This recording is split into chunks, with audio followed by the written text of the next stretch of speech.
The last segment I'm going to read to you is from the title sequence of the book called Metropolis.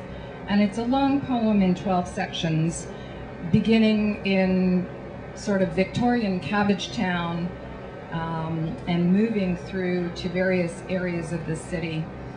I'm just going to read the last few segments of this sequence.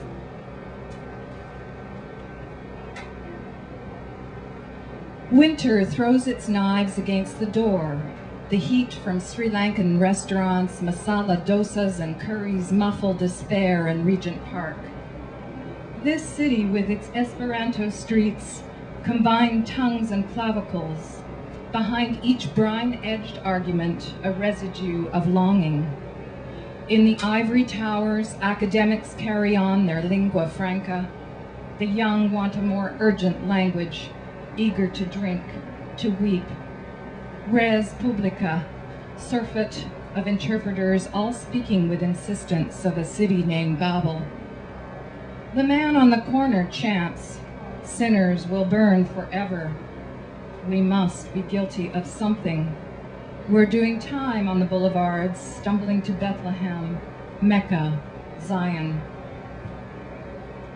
The city waits, protects itself from Kafka's prophecy in arms of the city, the senselessness of the reaching tower, that the city would be destroyed by 5 successive blows from a gigantic fist. And the wind collapses the ribs of the chapels, every altar stone skewed. In the path of resistance, the city doors are locked down. We ride the train to the edge where the buildings meet the mouth of the harbor.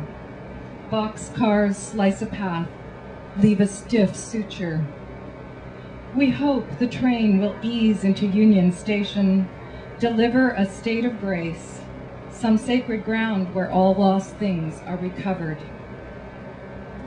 At death, 2 angels stand on either side of you, recording good and bad deeds.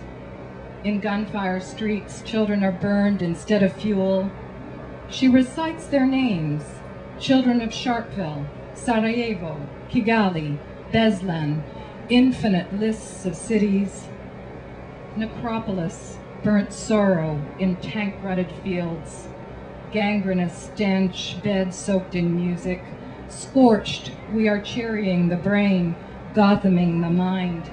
At the city's edge, cooling towers. Dirigibles hover in the city's spires. Tattoo artists ink waiting limbs. The woman waits on a subway platform. This place is not where she began, but here her body has spilled blood and water, emptying towards the future.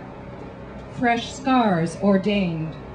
The city gives her voice, something singular chosen out of chaos. Memory repeats itself so the city can exist. Spring batters the mock orange into blossom. Even the trees hunger for music. Someone throws stones on the roof. She practices arpeggios among the bodies in bloody rags, the streets full of cries. The armadas are unleashed into cities and harbors. In the sudden suck of air, she sleeps the sleep of apples. When the city grows down into her eyes, it steals away her infant sight. All history in centuries of bodies, floating in canals, blooming in houses and streets, all flesh hungering, loving, relinquishing, aging, spending itself, the world moving through the corridor of the body, resting sometimes at the vulnerable places, the temples. Tenderness, our best gesture in the face of death. She notices light in the elms, night kitchens and apartment bedrooms, and in the park, newly hatched birds, the junkie's delicate fingers. The poem admitted. In the rose heat of the lung, the poem that will not hold its tongue refuses to shut its scarlet mouth. Thank you very much.